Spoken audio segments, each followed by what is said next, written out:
Bienvenue, bonjour à tous et puis à toutes. Donc je vais vous faire un petit voyage encore une fois. La dernière fois j'étais venu vous parler du lien entre l'Inde et l'Europe, avec tous les enjeux et tous les aspects qui concernent finalement les populations, leurs origines européennes et indiennes. Je vous avais évoqué le Jugad, je vous avais parlé aussi du rapprochement qu'il pouvait y avoir et l'intérêt à regarder le management occidental et le management oriental. Qu'est-ce que ça peut un peu nous inspirer, puisque bon, je parlais tout à l'heure j'ai oublié ton prénom. Vincent. Vincent. Et Vincent m'expliquait, on parlait des régions. Et voilà, bon, on se dit tiens, il y a un projet là de réduire le nombre de régions, les gens vont devoir travailler autrement. Voilà. Donc en guise d'introduction, je vous parlerai du Jugad, mais de façon pas seulement, j'ai envie de dire, symbolique ou théorique. On verra en fonction du temps qu'il nous reste s'il y a possibilité peut-être de faire un petit exercice ensemble, j'aimerais bien. Et donc je vais vous expliquer pourquoi aujourd'hui Jugad c'est franchement un enjeu. Pourquoi c'est une méthodologie qui n'est pas totalement nouvelle, puisqu'en fait, nous dans le passé, nos populations, j'ai envie de dire nos générations, soit directement d'après-guerre, dans un paysage de friche, étaient habitués à ce qu'on appelait parfois travailler avec des bouts de ficelle ou des choses comme ça. Et ça, ce sont peut-être aussi des réflexes qu'on a un peu perdus. Je vous parlerai aussi...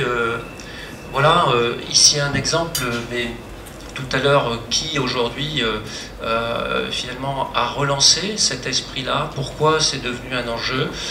C'est un étudiant qui est sorti des écoles de Boston et qui s'est dit tiens, là il y a vraiment un enjeu, je vais en faire un bouquin. Et il a fait un travail de recherche qui est vraiment très très intéressant.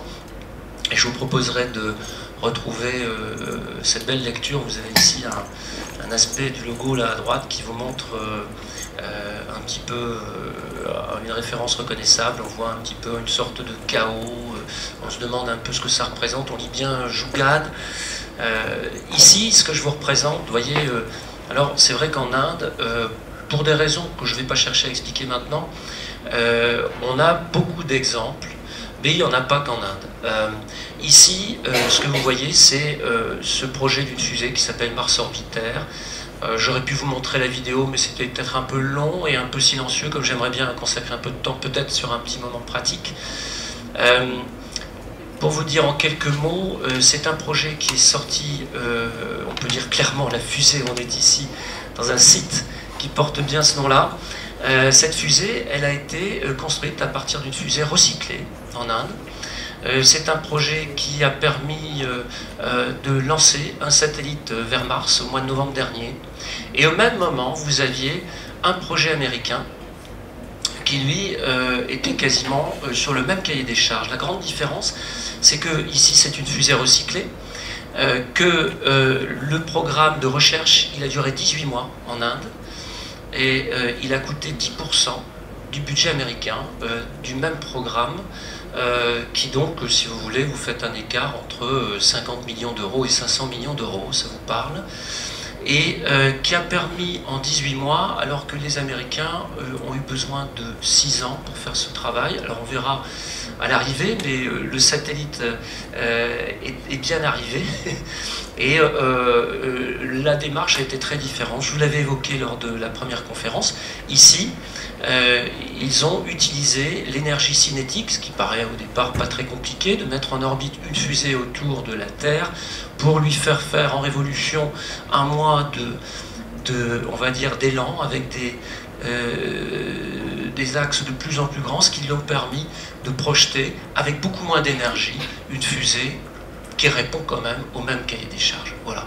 Ça, c'est quand même spectaculaire. Si vous allez vous-même sur Internet chercher, vous verrez tous les éléments. C'est vraiment un exemple très important. Ici, je voulais vous montrer tout de suite des exemples pour que vous compreniez de quoi on parle. Voilà une bicyclette. Elle paraît un petit peu on va dire, au départ, on reconnaît une bicyclette ancienne. Bon, on imagine qu'en Inde, voilà, il y a des bicyclettes qui ont des profils un peu vintage. comme les Enfield, mais vous voyez qu'il y a un mécanisme ici en bas. Et voilà cet inventeur, Kanak Das, qui en avait un peu assez, si vous êtes allé en Inde. Qui est allé en Inde ici?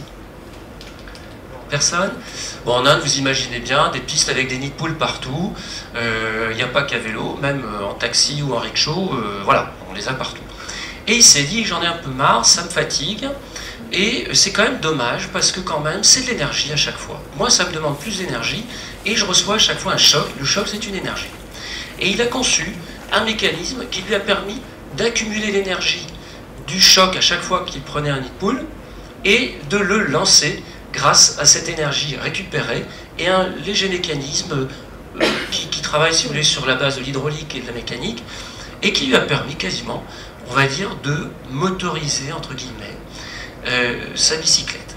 Et c'est pas tout, c'est que cette petite invention, aujourd'hui, elle a été reprise par un très grand groupe indien. Si je vous disais Jack Alstom en France, vous comprendriez. En Inde, un groupe équivalent, c'est Bharat. Un très grand groupe qui s'appelle Bharat. Ils sont dans tous les domaines de l'industrie et ils ont fait un travail de recherche à partir de cette idée pour aller au-delà de tout ce qui se fait aujourd'hui en matière d'hybride. Donc de véhicules hybrides. Puisqu'actuellement, si vous avez un peu regardé les thématiques de l'hybride, en fait, que ce soit moteur diesel ou essence, l'hybride, en général, trouve cette énergie dans les frottements qu'il va récupérer principalement sur les dispositifs de freinage. Ici, tout l'enjeu, c'est d'aller récupérer cette énergie sur les dispositifs d'amortisseurs. Voilà. Donc, c'est un premier aspect. Et cette entreprise, qui est dans des métiers très traditionnels, je vous le dis au passage, a conçu un modèle on va dire, d'adaptation d'un véhicule standard pour transformer un véhicule standard en véhicule hybride pour la modique somme de 2500 € et moyennant 6 heures de travail chez un réparateur agréé. C'est le dispositif Revolo. Et voilà comment on peut, si vous voulez, complètement modifier les paradigmes. C'est pourquoi, pour faire un moteur hybride, il faut absolument partir d'une conception très complexe. Et là, je vous dirai au passage, on parle d'innovation frugale. Il faut dire qu'au niveau mondial, il se dépense des centaines de milliards. Je crois que le chiffre que j'ai retrouvé, c'est de l'ordre de 800 milliards qui sont investis d'une façon générale, avec des résultats qui se chiffrent uniquement, pas plus de 2 chiffres. Et donc ce type d'innovation va vous développer des valeurs ajoutées bien au-delà de ce qui va être investi par les organisations. Alors là, j'ai voulu vous montrer encore d'autres exemples. Bon, là, c'est intéressant parce qu'on parle d'alchimie. C'est quoi l'alchimie? Transformer le peu en or. Vous avez tous des ressources qui vous paraissent peut-être standards, classiques, même peut-être que vous n'avez pas envie d'en parler. Vous êtes peut-être capable de les transformer en quelque chose d'autre. Ce monsieur, il a créé un réfrigérateur qui fonctionne sans électricité. Il est en fait conçu sur la base uniquement des échanges gazeux. C'est un échangeur thermique. Il fonctionne sans électricité. Il permet dans tous les villages en Inde, j'ai oublié le prix, ça doit être quelque chose comme 30 $, effectivement garder, conserver des aliments et de l'eau.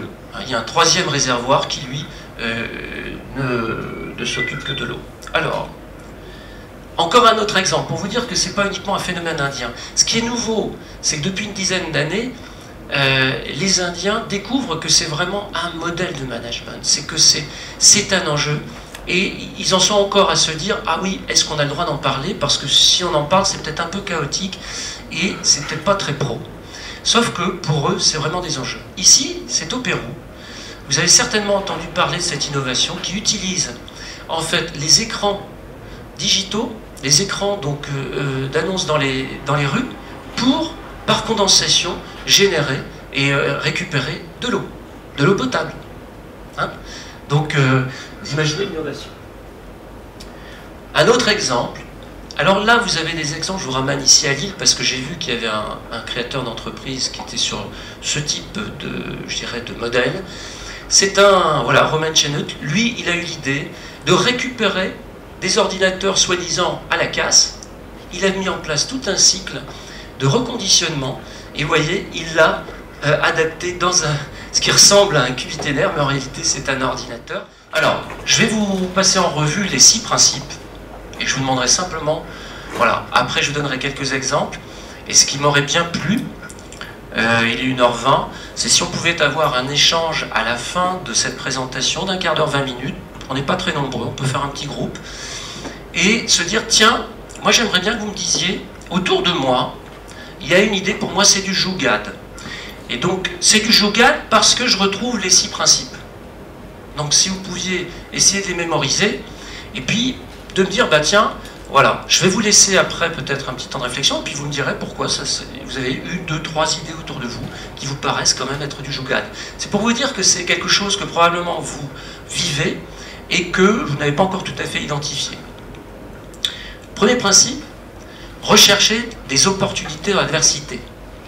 La plupart de ces inventeurs, ils ont été confrontés à une difficulté particulière, que ce soit une difficulté physique, une difficulté financière, bref. Et au lieu, je le dirais comme ceci, chez nous, dans nos mentalités et dans nos modes de fonctionnement en termes de management, le management c'est quoi? C'est de la gestion. On traite, on va dire la difficulté, l'obstacle, par des calculs.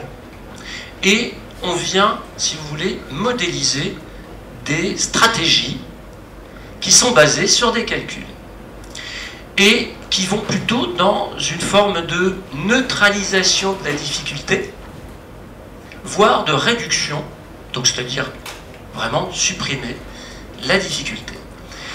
Et là, c'est juste une petite notion qui vous permet de comprendre un petit peu ce que pourrait être le fonctionnement d'un oriental face à une difficulté principale, que ce soit un concurrent, une nouvelle réglementation, la perte d'un client, etc.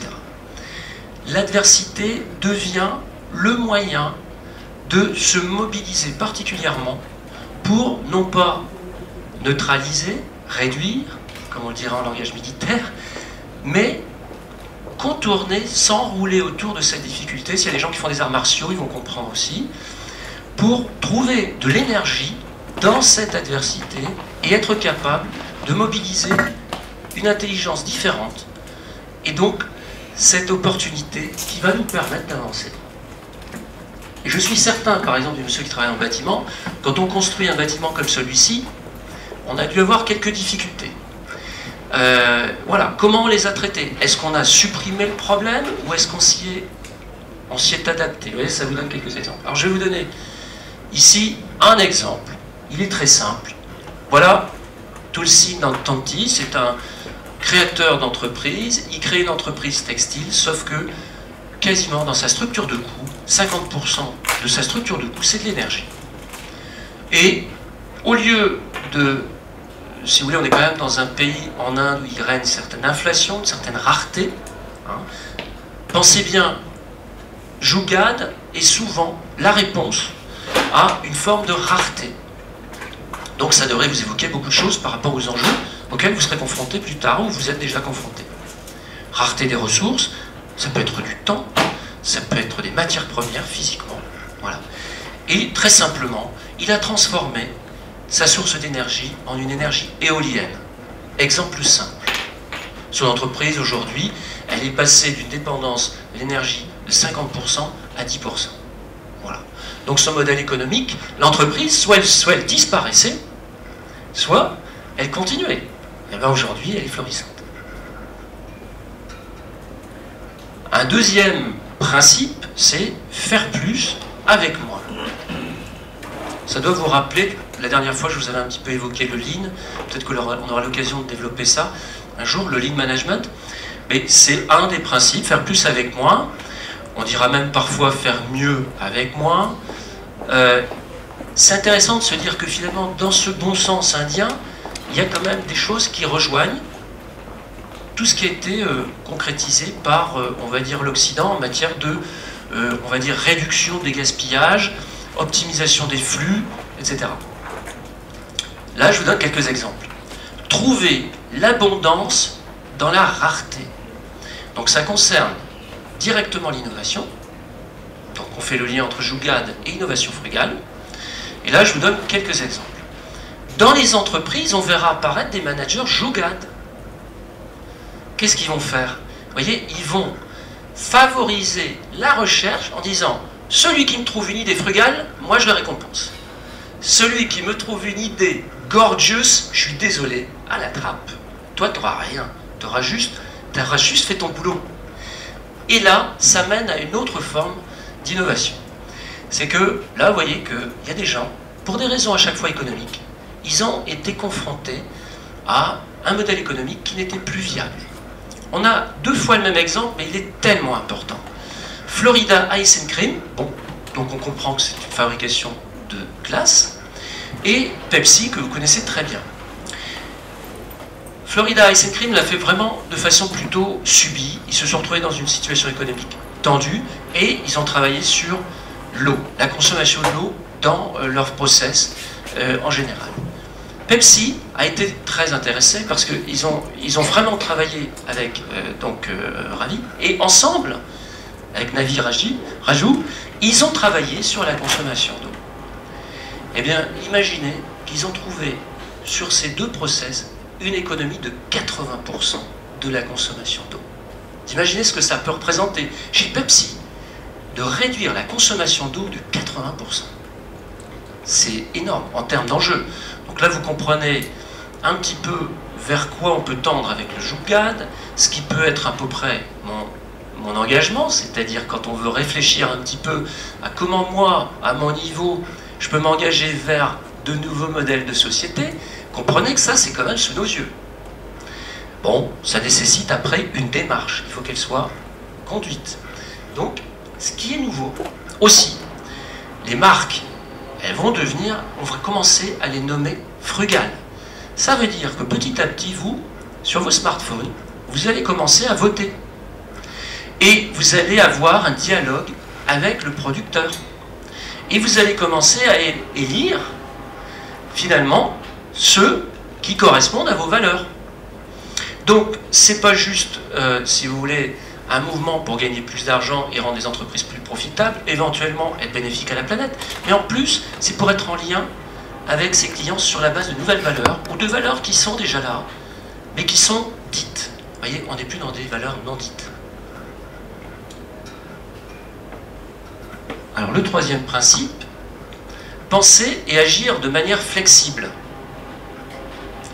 Alors là, je vous ai donné un exemple. Il est intéressant parce que dans les domaines de la santé, en matière de Jugaad, il y a plein d'exemples. Du style, un électrocardiogramme qui coûte couramment aux États-Unis, excusez-moi, c'est pas un électrocardiogramme, c'est un défibrillateur qui coûte couramment dans les installations qu'équipent les pompiers aux États-Unis, 50 000 $. Ils ont réussi en réutilisant, ça c'est très intéressant, en matière, si vous voulez, d'innovation, c'est d'aller chercher des innovations qui ne correspondent pas, on va dire, aux applications classiques sur lesquelles on travaille. Je vous donne un exemple. On va utiliser une méthodologie de radiographie qui est utilisée, par exemple, dans la mécanique pour l'appliquer au domaine médical. Et grâce à ce type d'équipement, ben, vous avez des économies qui sont très très importantes. Ici, l'exemple qui est choisi, je trouvais qu'il était quand même assez important parce qu'il nous donne plusieurs informations sur ce qui se passe en Inde. J'ai appris comme ça, en faisant mes recherches, que 70% des populations dans les villages en Inde sont atteintes de diabète. C'est monstrueux. Alors imaginez maintenant une population à l'échelle de l'Inde. L'Inde, c'est quand même, on sait bien, 1,3 milliard d'habitants.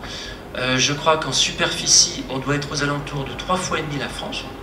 Donc imaginez la densité que vous avez sur un territoire comme l'Inde.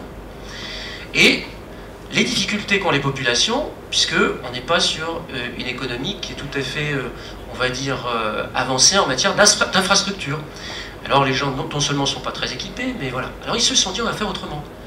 Plutôt que de demander aux patients qui devraient être soignés d'aller vers les villes, on va aller vers eux. Et donc ils ont mis en place, avec des techniques et des équipes dont la connaissance, elle est vraiment juste, si vous voulez, sur la pratique du traitement quotidien de ces diabétiques, et pas sur des connaissances très étendues et fondamentales.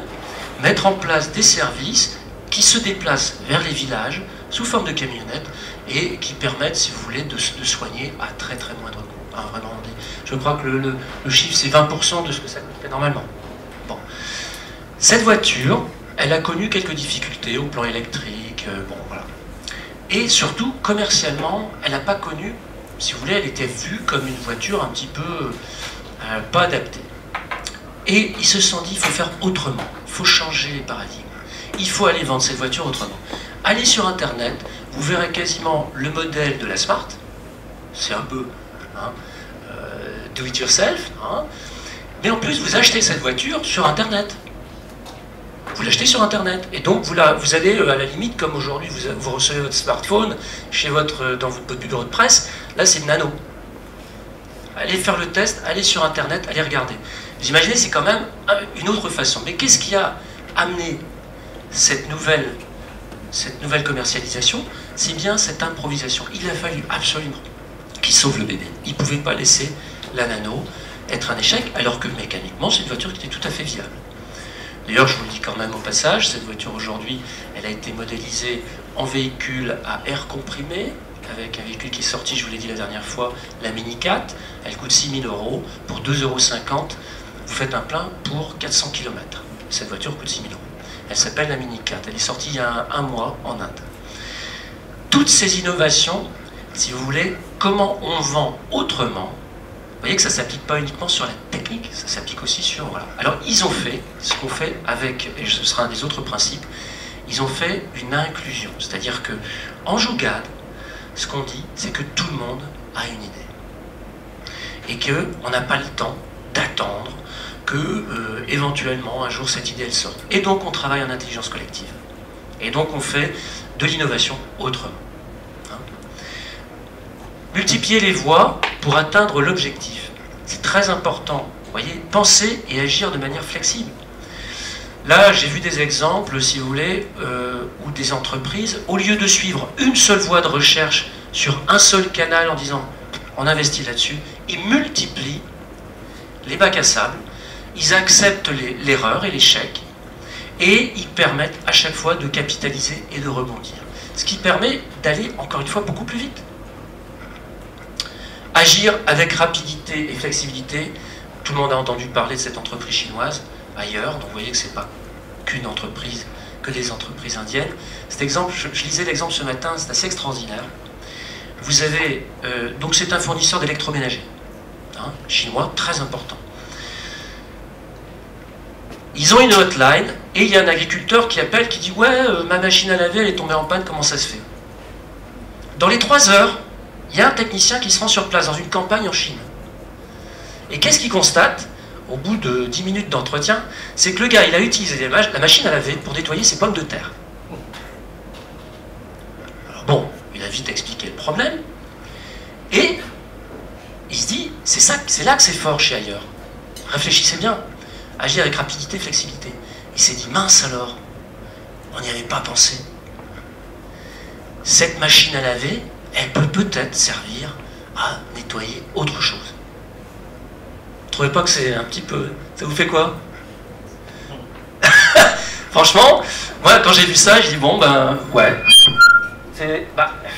Il faut juste oser quoi. Hein, penser et agir de manière flexible, c'est pour vous donner un peu jusqu'où ça peut aller. Là il y a plein d'exemples. Viser la simplicité. Bon, vous voulez que je vous les refasse peut-être? Parce que depuis tout à l'heure on avance vite. Alors les 6 principes, on a fait rechercher les opportunités dans l'adversité, faire plus avec moins, parce que pendant ce temps-là vous cherchez vos projets. Hein. Penser et agir de manière flexible, viser la simplicité. L'incubateur du docteur G. Nagathan. Bon, lui, il a travaillé sur un problème principal dans la mortalité infantile. C'est le problème de la couveuse. Sauf que la couveuse coûte quand même très cher. Je crois que le coût moyen qui était donné, c'était de l'ordre de 10 000 $. Ils ont réussi à modifier, à utiliser une technologie trouvée ailleurs. Ils en ont fait ce qui ressemble plutôt à un couffin pour 200 $. Et ils ont généralisé cette pratique dans toutes les maternités indiennes. Le chiffre est énorme, hein. Je l'ai oublié, mais autant dire que la mortalité était de l'ordre de 15 à 20%, elle est aux alentours de 3 à 4% maintenant. C'est énorme, les progrès. C'est pas de la blague. D'accord? Donc il a fallu quand même être capable, déjà, de se dire, c'est quoi le besoin? Vous voyez? Et ensuite, qu'est-ce qui est le plus simple du simple qui pourrait répondre à la... Ah ben, et là, il faut des ingénieurs qui ne sont pas que des ingénieurs qui sont câblés médecine. Il faut aller chercher ailleurs. Autre exemple. Je vous en avais parlé la dernière fois, l'ampoule bouteille... c'est marrant, ça, vous connaissez? Qu'est-ce qui connaît? Ils ont trouvé le moyen de prendre une bouteille en plastique classique, de la remplir de chlore. Ils sont aperçus qu'elle se chargeait en ions et que, quand arrivait la nuit, ils avaient l'équivalent d'une ampoule de 40 watts pendant 3 heures. Sympa. Alors comment ils font? Ils font un trou dans le toit, ils mettent la bouteille en plastique, et voilà. Autre exemple, le Nokia 1100. C'est le best-seller, qui en a entendu parler? C'est le best-seller en matière de smartphone aujourd'hui dans le monde. Ils ont réduit les fonctionnalités au minimum, ils ont fiabilisé et ils en ont fait une vente. C'est la meilleure vente en téléphonie portable. Je ne suis plus très certain si c'est je crois que c'est un smartphone. La meilleure vente aujourd'hui. Ça, c'est récent, c'est l'année passée. Hein. Facebook, le low-tech, c'est très intéressant aussi, c'est que, vous voyez, en matière d'innovation, visez la simplicité. Ça rejoint un peu ce que je vous disais tout à l'heure en matière d'innovation et des énormes volumes. Prenez les exemples de la recherche dans la médecine. Tout le modèle économique de l'industrie pharmaceutique est basé sur l'amortissement, d'accord, et la protection des brevets. Donc l'amortissement des recherches, qui pèsent très lourd, et voilà, la capacité ensuite à pouvoir modéliser. Et c'est ainsi que nos systèmes, surtout dans nos sociétés, on va dire, où les charges sociales permettent justement ces modèles économiques, on n'est pas sûr qu'on pourra continuer à le faire. Facebook, en fait, est vraiment Alors c'est intéressant, hein, parce que tous ces gens-là dont je vous parle, ils sont tous à Palo Alto, ils sont en Californie. Ça, c'est un des aspects que vous verrez plus tard dans votre expérience. C'est qu'en réalité, il faut quand même se placer, vous, une fois que vous avez compris que tout ça c'était possible, avec d'autres personnes qui sont comme vous, hein, qui sont câblées comme vous. Parce que c'est ce qui va vous permettre de croire que c'est possible, et puis de le faire. Et cet exemple-là, Facebook, le low-tech, c'est que bon, on est d'accord que cette technologie, au départ, elle était assez simple.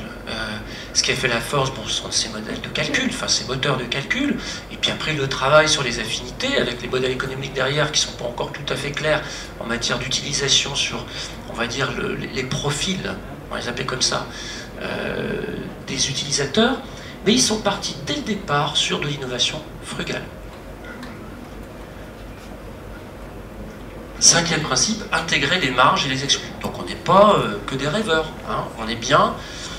Aujourd'hui, moi je peux vous citer plein d'entreprises qui limitent leur recherche faute de coûts, voilà, faute d'argent. Eh bien, c'est probablement pas la seule façon de faire. Hein. Donc là, c'est un exemple aussi, je vous dis, je ne vous parle pas de petits trucs. Hein. Là, la Yes Bank, 600 millions d'Indiens ne sont pas bancarisés. 600 millions d'Indiens, c'est-à-dire la moitié de la population, pas bancarisés.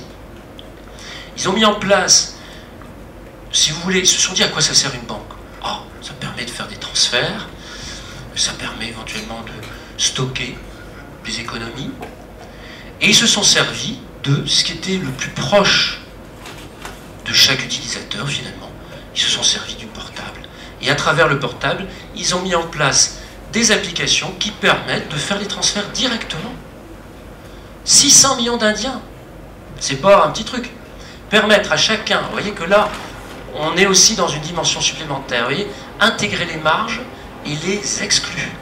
Vous savez qu'aujourd'hui, sur 7 milliards d'habitants, en gros, la plupart des entreprises ne s'intéressent qu'à la moitié du marché. Et encore, c'est-à-dire les 3,5 milliards d'habitants qui vivent avec 1 euro par jour, on s'en occupe pas.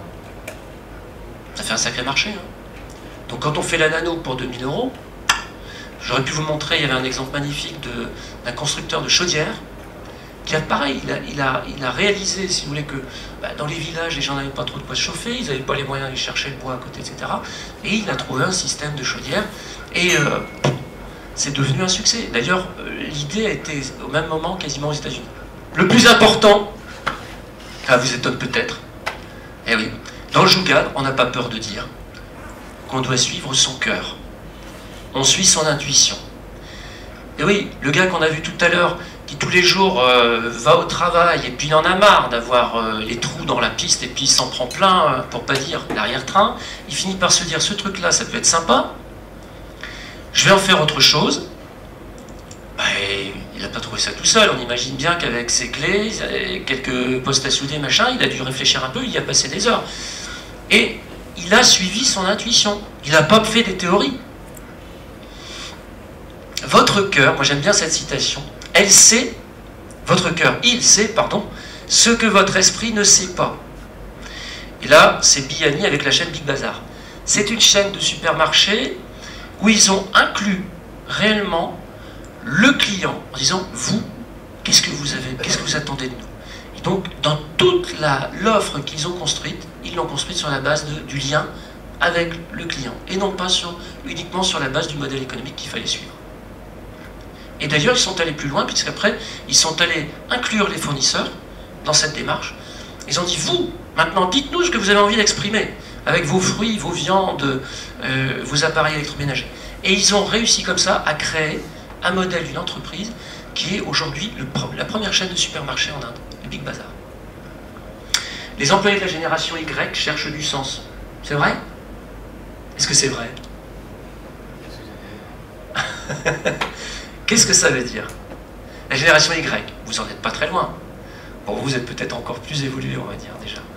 Je veux dire, après la génération Y, on a la génération X, et puis on parle même maintenant des générations C, génération W, où vous cherchez, on parlait tout à l'heure avec Vincent, on a un bon exemple, on voit bien que dans vos attentes, vous êtes quand même un peu plus axé sur le sens que sur l'économique. Vous avez envie de réaliser quelque chose d'intéressant, d'important. C'est une généralité. C'est une généralité, enfin, c'est-à-dire... Je pense qu'on a certains exemples où... C'est pas vrai. Bah oui, non, mais c'est...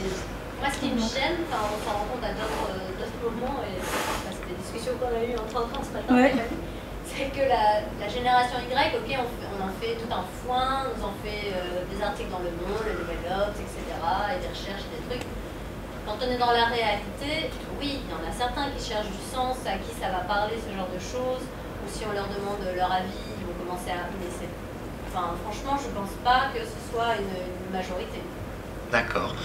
Bah, en fait, la question c'est, si on n'en a que 10%... C'est déjà ça. Bah oui. Ah, on est bien d'accord. Non, mais ce que je veux dire, c'est que, est-ce que c'est vraiment que cette génération Y qui cherche, est-ce que nous, notre génération des 41, bien sûr, nous aussi on cherchait du sens. On recherche de sens, parce que peut-être même des fois un peu plus, parce que on a aussi la vie qui est derrière nous, etc. Je sais pas, je suis pas ça pose question. Je suis pas sûre qu'il n'y ait que la génération Y qui cherche du sens. D'accord. Pour le coup, moi je vais juste dans ton sens, en fait, les études, les recherches. Alors c'est rigolo parce qu'en fait le concept de génération Y, il est monté par des gens qui ne sont pas de la génération Y et qui retraduit en fait les stéréotypes que l'on met chez les jeunes gens. Mais par contre, les études qui sont faites sur le sens au travail à travers multigénération montrent qu'en fait, peu importe l'âge, ce sont des attentes qui traversent les générations. Quand vous demandez aux gens à travers des baromètres sociaux qu'est-ce qu'ils attendent de leur travail, peu importe la tranche d'âge, que mon travail ait un sens et une utilité ressort toujours. Il n'y a pas de différence d'âge. Voilà, tout à fait. Donc, merci pour cela plus les autres. Alors j'avais envie de dire maintenant, c'est à vous de juguer. Moi j'aimerais bien, voyez, terminer sur cette citation quand même. Votre cœur sait ce que votre esprit ne sait pas. Alors voilà, un petit peu ce que je voulais vous présenter. C'est bien, il nous reste un petit peu de temps. Est-ce que vous avez des questions? Est-ce qu'il y a quelque chose qui... Bon, là, on a parlé de la génération Y. Est-ce que quelqu'un veut s'exprimer? Je vous avais proposé de réfléchir, par exemple, à une idée, un vécu que vous aviez autour de vous, qui vous dit, bah tiens, peut-être que ça répond aux 6 principes, là, du Jugaad, qui veut se lancer.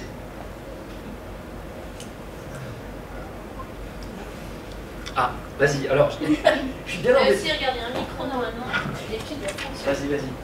Si tu veux bien me le mettre en route. Merci.